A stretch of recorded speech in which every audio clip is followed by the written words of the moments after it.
Os Trabalhadores do Mar, Victor Hugo, livro 1º, Elementos de uma má reputação, capítulo 2, O Tutu da Rua. Gilliatt residia na paróquia de St. Sampson, onde não era estimado e havia razões para isso. Em primeiro lugar, morava em uma casa mal assombrada. Acontece algumas vezes em Jersey Guernsey, no campo e até na cidade, que, ao passar por um lugar deserto ou por uma rua muito habitada, vê-se uma casa cuja entrada está obstruída. O avezinho cresce à porta, as janelas do rés do chão estão fechadas por feios emplastros de tábuas pregadas. As dos andares superiores estão fechadas e abertas ao mesmo tempo. Há ferrolhos, mas não há vidros. No pátio, se o há, alastra-se a erva e caem os muros. Se há jardim, nascem a urtiga, o espinheiro, a cicuta, raros insetos esvoaçam. Racham-se as chaminés, o teto se abate, o que se vê dos quartos está arruinado. A madeira podre, a pedra carcomida, cai o papel das paredes, podem-se estudar aí os antigos gostos do papel pintado, os grifos do império, as sanefas de forma decrescente do diretório, os balaústres e cipós de Luís XVI. A espessura das teias de aranha, cheias de moscas, indica a profunda tranquilidade em que vivem aqueles insetos. Algumas vezes vê-se um púcaro quebrado sobre uma tábua. É uma casa mal assombrada. O diabo aparece lá durante a noite. A casa, como o homem, podem tornar-se cadáver. Basta que uma superstição a mate. Então é terrível. Essas casas mortas não são raras nas Ilhas da Mancha. As populações campesinas e marítimas não vivem tranquilas a respeito do diabo. As da Mancha, arquipélago inglês e litoral francês, têm a respeito deles noções muito precisas. O diabo possui delegados e por todo o mundo é certo que Belphegor é embaixador do inferno na França, Rüttingen na Itália, Belial na Turquia, Thamus na Espanha, Martinet na Suíça, Mamon na Inglaterra. Satanás é um imperador, como outro qualquer, Satanás César. A casa dele é muito bem servida. Dagon é o saquetário, Sucorbenote, chefe dos eunucos, Asmodeu, banqueiro dos jogos, Cobal, diretor de teatro, Verdelete, grão-mestre das cerimônias, e Nibas, bobo. Wieros, homem da ciência, bom estrigólogo e demonógrafo distinto. Chama Nibas o grande parodista. Os pecadores normandos da Mancha precisam aprecatar-se quando andam no mar, por causa das artes do diabo. Por muito tempo acreditou-se que São Maclou habitava o grande rochedo quadrado Ortache, situado ao largo entre Aurigny e Casquedes, e muitos velhos marinheiros de outros tempos afirmavam tê-lo visto, não poucas vezes sentado em um livro. Por isso, os marítimos, quando passavam, ajoelhavam-se muitas vezes diante do rochedo Ortache, até que um dia dissipou-se a fábula e esclareceu-se a verdade. Descobriu-se, e sabe-se hoje, que quem habitava aquele rochedo não é um santo, mas sim um diabo, chamado Jóchimus, que por muitos séculos teve a malícia de fazer-se passar por São Maclou. Demais, a própria igreja cai em tais enganos. Os diabos Raguel, Oribel e Tobiel foram santos até que em 745 o Papa Zacarias, tendo-lhes tomado o faro, deitou-os fora. Para fazer tais expulsões, que são muito úteis, é necessário muito conhecedor dos diabos. Conta a gente velha da terra, mas estes casos pertencem ao século passado, que a população católica do arquipélago normando estivera outrora, bem a seu pesar, mais em uma comunicação com o diabo do que a população hugenote. Ignoramos a razão, mas a verdade é que a minoria católica andou outrora muito incomodada por ele. afeiçoara-se aos católicos e procurava frequentá-los, o que leva a crer que o diabo é antes católico que protestante. Uma de suas mais insuportáveis liberdades era visitar à noite os leitos conjugais católicos, quando os maridos dormiam de todo e as mulheres a meio. Disto resultavam-se equívocos. Patouillet pensava que Voltaire nascera assim. Não é inverossímil.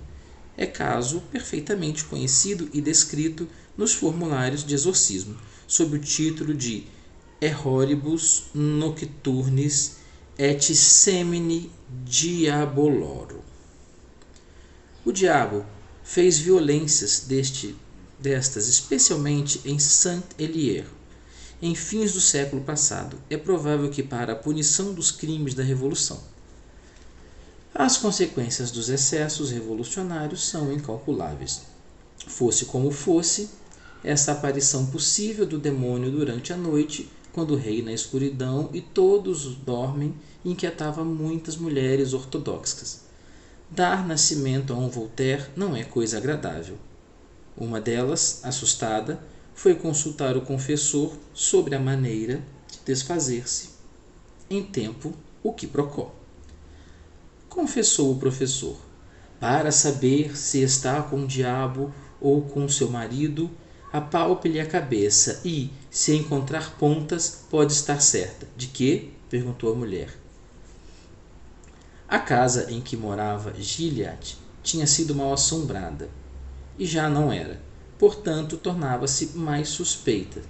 É sabido que quando um feiticeiro vem habitar uma casa visitada pelo diabo, este, julgando-a bem guardada, tem a delicadeza de não voltar, salvo o caso de ser chamado como médico. Chamava-se a casa o Tutu da Rua. Era situada na ponta de uma língua de terra, ou antes, de rochedo que formava uma pequena angra de bastante profundidade na enseada de Roumet Paradis. A casa estava sozinha, nessa ponta, quase fora da ilha, tendo apenas a terra suficiente para um pequeno jardim, às vezes inundado por ocasião de marés altas.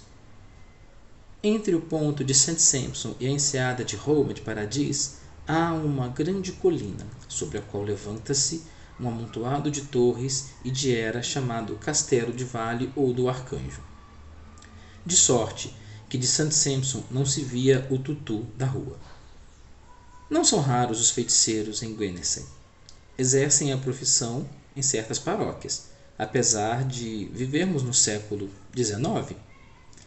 Praticam ações verdadeiramente criminosas, fazem ferver ouro, colhem ervas à meia-noite, olham de través para o gado, consultam-nos, eles mandam buscar as garrafas, a água dos doentes, dizem em voz baixa: a água parece bem triste. Afirma um feiticeiro em março de 1857 que na água de um doente havia 7 diabos. São temidos e temíveis. Há pouco tempo um deles enfeitiçou um padeiro e mais o forno. Outro tem a perversidade de fechar e lacrar uma porção de sobrecartas, sem haver nada dentro. Outro chega ao ponto de ter em casa, em cima de uma tábua, 3 garrafas com um B maiúsculo em cada uma delas. Estes fatos monstruosos são conhecidos. Alguns feiticeiros são complacentes e, por 2 ou 3 guinéus, incumbem-se de sofrer as nossas moléstias. Rolam e gritam em cima da cama enquanto eles se estorcem, diz o doente. E já estou bem. Outros curam todas as moléstias amarrando um lenço ao redor do corpo do doente. É um remédio tão simples que admira não se ter ainda ninguém lembrado dele. No século passado, o Tribunal Real de Guernesey colocava-os sobre uma porção de achas de lenha e queimava-os vivos. Presentemente, condena-os a 8 semanas de prisão, 4 a pão e água, 4 no segredo, alternando. Armand alterna Cateone. A última queima dos feiticeiros em Guernesey foi em 1747, sendo teatro do espetáculo a praga de Bordage, que, de 1565 a 1700, viu queimarem-se 11 feiticeiros.